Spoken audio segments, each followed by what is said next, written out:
राजकुमार सिद्धार्थ के गृहत्याग के संबंध में एक और मान्यता अंबेडकर ने अपनी किताब बुद्ध और उनका धम्म में प्रस्तुत की है।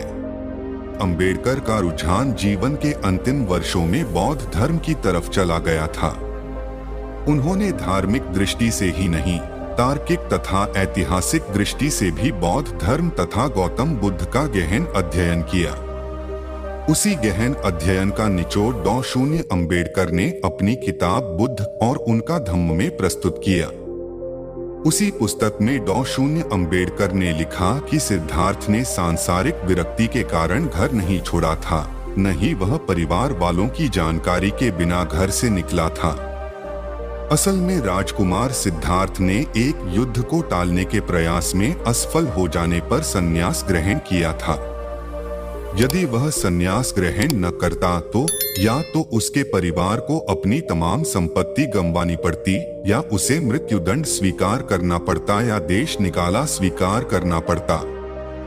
यदि सिद्धार्थ देश निकाला स्वीकार करता तो कौशल राज्य शाक्य राज्य को हड़प लेता। सो सिद्धार्थ ने संन्यास ग्रहण करना चुना। इस घटनाक्रम को प्रारंभ से लिखता हूँ ताकि सब कुछ स्पष्ट समझ में आए। जैसा कि पहले ही लिखा जा चुका है कि कपिलवस्तु में राजा का पद समय पर बदलता रहता था। वहां पर एक संघ भी काम करता था जो देश की व्यवस्था को देखता था। जब युवक 20 वर्ष का हो जाता था तो उसे संघ में शामिल होना पड़ता था। सिद्धार्थ तो राजकुमार था, उसे तो संघ में शामिल होना ही था। 20 वर्ष की आयु में राजकुमार सिद्धार्थ को संघ में दीक्षित किया गया। संघ का एक भवन था, उसे संघागार कहा जाता था। वह कपिलवस्तु में ही था। वहीं पर संघ की सभाएं होती थीं। संघ में शामिल होने के लिए पुरोहित पहले युवक के संघ में शामिल होने का प्रस्ताव प्रस्तुत करता था। यदि उस प्रस्ताव का कोई विरोध नहीं करता था तो प्रस्तावित युवक संघ का सदस्य बन जाता था। सिद्धार्थ को भी पूरी प्रक्रिया के अनुसार संघ का सदस्य बनाया गया। राजकुमार सिद्धार्थ के संघ का सदस्य बनाने के बाद पहले उसके कर्तव्य बताए गए, जो उन्हें क्रमशः गिनवाए गए। एक, संघ सदस्य को तन धन से शाक्यों के स्वार्थ की रक्षा करनी होगी। 2, बिना किसी डर के संघ की कमी को स्पष्ट संघ के सामने उजागर करना होगा। 3, सदस्य को संघ की सभाओं में उपस्थित रहना होगा। 4, यदि सदस्य पर कोई दोषारोपण किया जाए तो स्वयं पर संयम रखना होगा। यदि वह दोषी है तो दोष स्वीकार करना होगा। उसके बाद राजकुमार को वो शर्तें बताई गई जब वह संघ सदस्यता से बाहर कर दिया जाएगा। 1, व्याभिचार पर संघ की सदस्यता छीन ली जाएगी। 2, किसी की हत्या करने पर संघ की सदस्यता छीन ली जाएगी। 3, चोरी करने पर संघ की सदस्यता छीन ली जाएगी। 4, झूठी गवाही देने पर संघ की सदस्यता छीन ली जाएगी। उसके साथ ही राजकुमार सिद्धार्थ को बताया गया कि संघ के फैसले के विरुद्ध जाने पर उसके खिलाफ क्या कार्यवाही की जाएगी। 1, उसके परिवार की संपत्ति जब्त कर ली जाएगी। 2, उसे देश निकाला दे दिया जाएगा। 3, उसे मृत्युदंड दिया जाएगा। संघ का सदस्य बने राजकुमार सिद्धार्थ को 8 वर्ष का समय बीत गया। उम्र 29वें वर्ष में कदम रख चुकी थी। राजकुमार सिद्धार्थ संघ का बड़ा ही वफादार तथा क्रियाशील सदस्य था। तब एक घटना ने सिद्धार्थ को संघ के विरुद्ध ले जाकर खड़ा कर दिया। शाक्य तथा कोलिया दोनों पड़ोसी राज्य थे। दोनों को रोहिणी नदी अलग करती थी। उस नदी का पानी दोनों राज्यों की खेती की सिंचाई का मुख्य साधन था। वही दोनों राज्यों के विवाद का कारण भी था। उस विवाद का निपटारा दोनों राज्यों ने इस प्रकार कर रखा था, दोनों सहमति से बारी बारी से सिंचाई में रोहिणी नदी का पानी इस्तेमाल करते थे। तब भी कभी कभी दोनों पक्षों में झगड़ा हो ही जाता था। उस बार भी सिंचाई के पानी के मुद्दे पर दोनों पक्षों के दासों में झगड़ा हो गया। वह झगड़ा मारपीट में बदल गया। दोनों पक्ष के लोग घायल हुए। बात जब शाक्यों तथा कोलियों के बीच गई तो तलवारें खींचने की नौबत आ गई।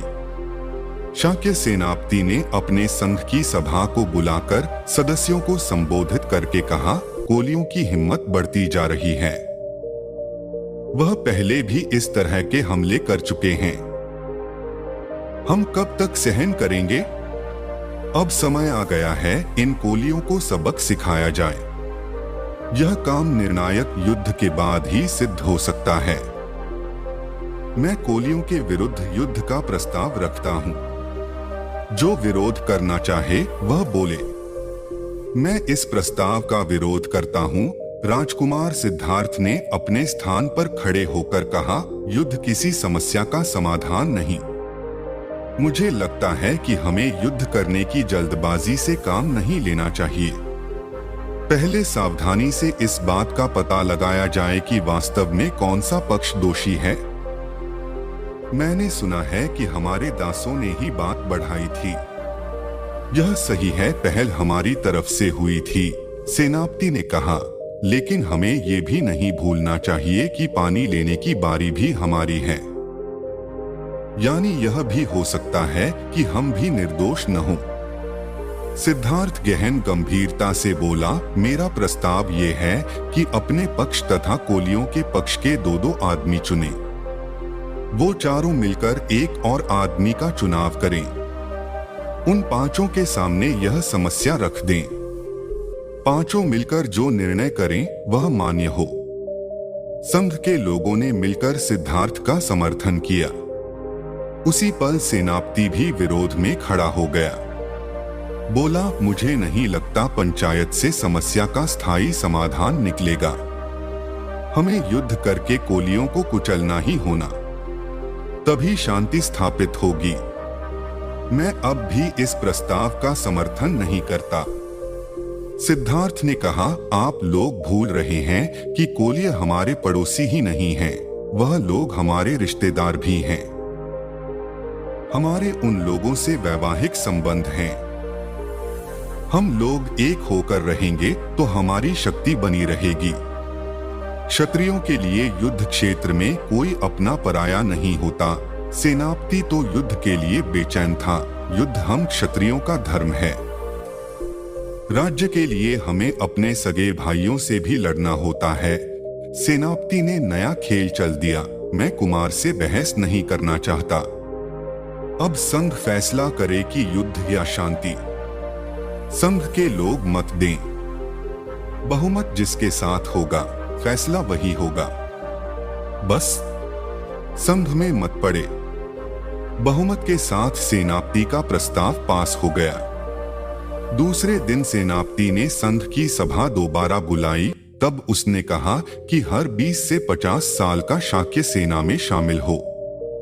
तब राजकुमार सिद्धार्थ भी सभा में मौजूद था।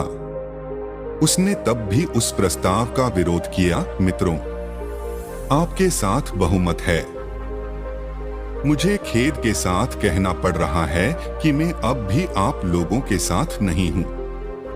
मैं युद्ध में भाग नहीं लूंगा। कुमार, आप उस शपथ को याद करो जो आपने संघ का सदस्य बनते समय ली थी। सेनापति क्रुद्ध हो गया। संघ के विरुद्ध जाने का अर्थ तुम जानते हो।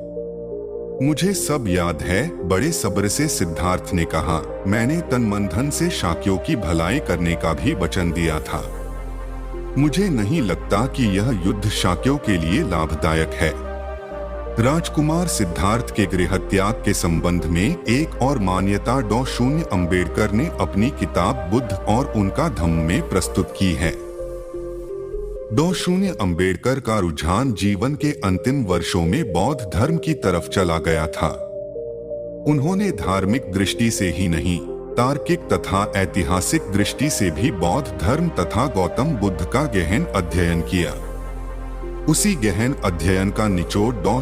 अंबेडकर ने अपनी किताब बुद्ध और उनका धम्म में प्रस्तुत किया। उसी पुस्तक में डॉ. अंबेडकर ने लिखा कि सिद्धार्थ ने सांसारिक विरक्ति के कारण घर नहीं छोड़ा था, न ही वह परिवार वालों की जानकारी के बिना घर से निकला था।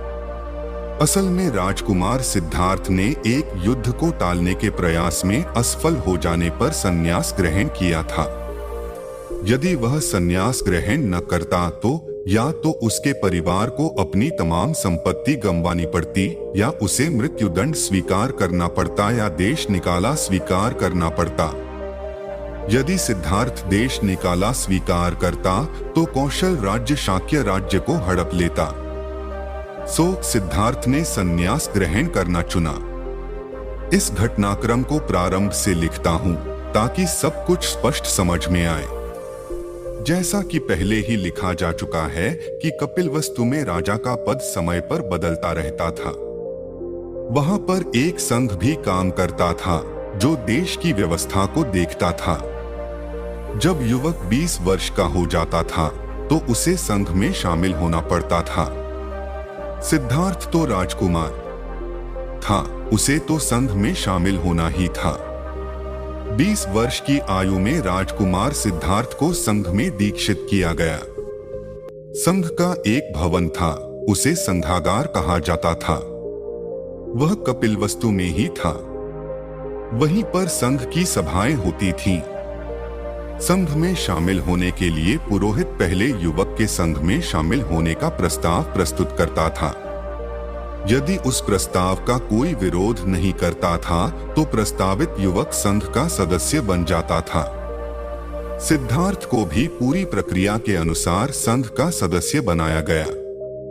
राजकुमार सिद्धार्थ के संघ का सदस्य बनाने के बाद पहले उसके कर्तव्य बताए गए जो उन्हें क्रमशः गिनवाए गए। एक, संघ सदस्य को तन धन से शाक्यों के स्वार्थ की रक्षा करनी होगी। 2, बिना किसी डर के संघ की कमी को स्पष्ट संघ के सामने उजागर करना होगा।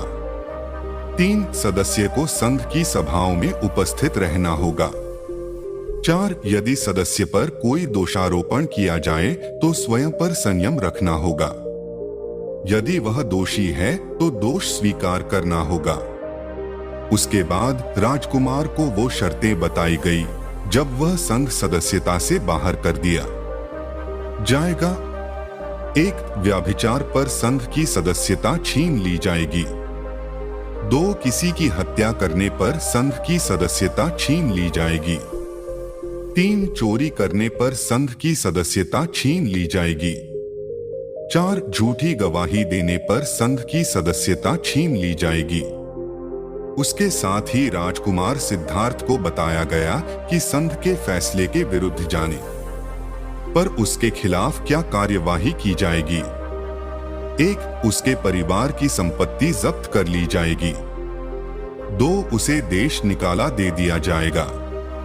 3, उसे मृत्युदंड दिया जाएगा। संघ का सदस्य बने राजकुमार सिद्धार्थ को 8 वर्ष का समय बीत गया। उम्र 29वें वर्ष में कदम रख चुकी थी।